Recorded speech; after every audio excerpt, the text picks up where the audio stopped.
दीपक शर्मा।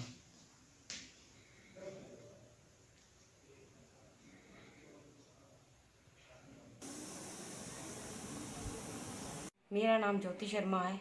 मैं रामबन भोली बाजार में की रहने वाली हूँ। 25 अप्रैल रात 9:30 बजे मुझे मायके से फ़ोन आया कि मेरे पिताजी का देहांत हो गया है। तो मैंने उसी समय एडमिनिस्ट्रेशन रामबन को कॉल करी, तो उन्होंने तुरंत मुझे ई पास जारी करवाया, जिसकी वजह से मैं अपने पिताजी के अंतिम दर्शन कर पाई। इसलिए मैं रामबन एडमिनिस्ट्रेशन और डीसी साहब को तहे दिल से धन्यवाद करती हूँ। मेरा नाम रमनीक है। मैं रामबन का रहने वाला हूँ। 25 तारीख को शनिवार को रात को लगभग 9:30 बजे के आसपास मुझे मेरे ससुराल से फ़ोन आया कि मेरे ससुर जी का देहांत हो गया।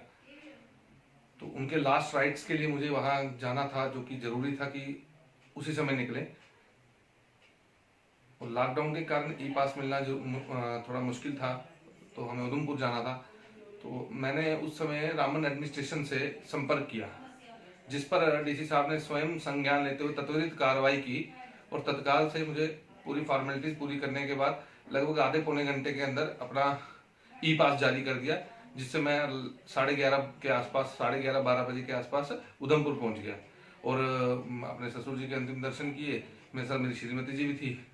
उस दुख की घड़ी में हमारा साथ देने के लिए मैं रामबन एडमिनिस्ट्रेशन और डीसी साहब का हार्दिक धन्यवाद करता हूँ। हम जानते हैं लॉकडाउन अभी भी चल रहा है, लेकिन कुछ ज़रूरी चीज़ों के लिए लोगों को मूव करना पड़ता है। कभी मेडिकल इमरजेंसी होती है या कभी किसी की डेथ हो जाती है।